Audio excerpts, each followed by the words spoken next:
Bunlar da Osmanlı kraliçeleri. Hürrem, Kösem falan işte.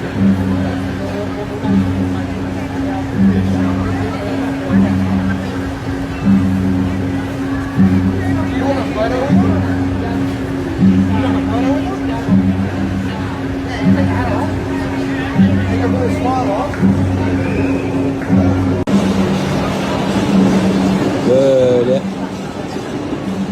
yüzen pazar yapmışlar yalandan. Tayland şekli.